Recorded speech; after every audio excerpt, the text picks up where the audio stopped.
So let me see some. Open up. Bite down. So here's a class 3 anterior edge to edge. There's no overlap at all. There's no overjet at all. In fact, there's a 0.5 millimeter anterior edge to edge open bite.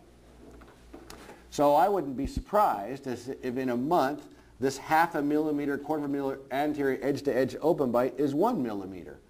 What if her condyle seated a little bit? This is going to be really evident.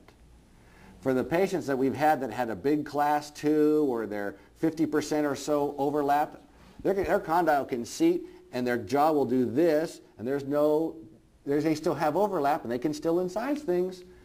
Do you have a hard time biting thread or paper or lettuce with your front teeth? Yeah, I have to kind of... You need to go over there and move around and stuff like that. Okay. So she's familiar with that. So it's not like it's, it'll come out of the blue. It happens now. But you can still probably recover that. This is to let you know, those that have teeth that are touching right now, class 3, they actually do touch today. When they open, if that happens, because this mandible rotates and they end up like this and they have to go to the side, you can talk to them about that. Say, well, if this works and your headaches go away, you might have to bite over here until I fix your teeth. Oh, okay.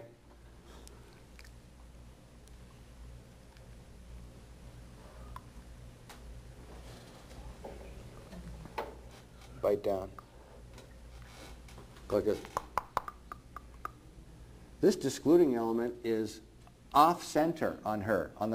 It's right over the left maxillary central. And it's nailing the lower midline. So whoever took this thing communicated that to the lab. Put the DE over here, or maybe the hand articulated models conveniently or that way. But sometimes during closure, you know how they go at the last minute. That we were worried about. What happens if there were one of those? But bang on it again. Which of your 2 lower teeth hurt when you squeeze on it? Neither. Like that, Mike? Neither. Squeeze on it really hard. Now which of your lower teeth hurt when you squeeze? Good. Which of your other upper teeth feel pressure on them? My right one feels a little bit of pressure. Okay. So I'll go interproximal from the central to lateral, shave off that interproximal in there. So then you'd say to her, does this thing seem to challenge you somehow? It just feels weird. Does it feel like your jaw's getting propped open? Not really. Good. Don't close vertical. Otherwise, she would have said, well, yeah, and now that you mention it, because they don't know what they're supposed to report. She's having a hard time getting this thing in front of the discluding element, so she's monkeying around with it like this. And that's what she's been doing. There she goes again. Looks good on you, though. So take it out, but don't use your hands.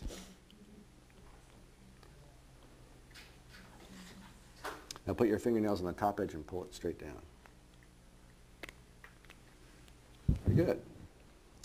Because of her all day long type of a thing, I'm getting the feeling of a daytime device, and because she's class 3 edge to edge, you can easily make one on the lower and no one will ever see it. So this is an ideal daytime lower device potential. What's the difference in a daytime and a nighttime one? This one looks really goofy. Okay. The daytime one, you couldn't even tell you had it in. Okay. Because I was told I could wear that day or night. You can. Whichever. You can. The thing about the nighttime device during the day for a migraine patient is they're aware of it and they've got to cover it up, and they just think about it, and sometimes thinking about it just bugs them. And things that bug them give them a headache. Here, you try that.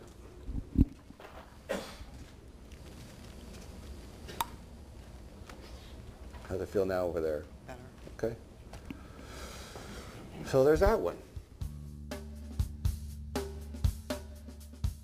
I think the great thing about this, if you could, this would have been the situation where I can't get her numb, I'm trying to do a root canal. When you wake up in the morning, do you feel fabulous? And she gives you that goofy look.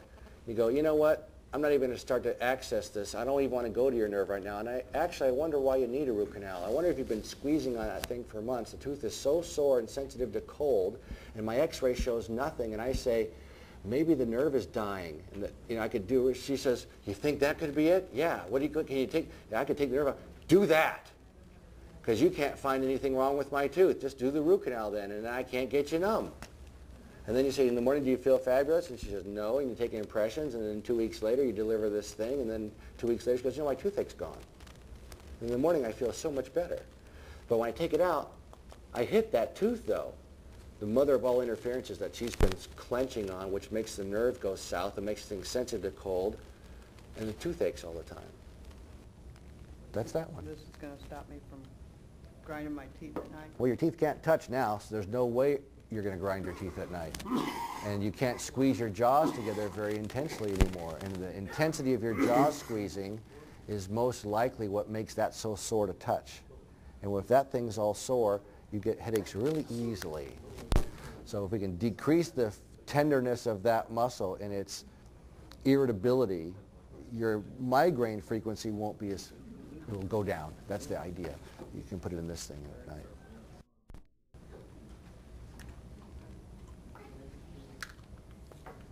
Cool.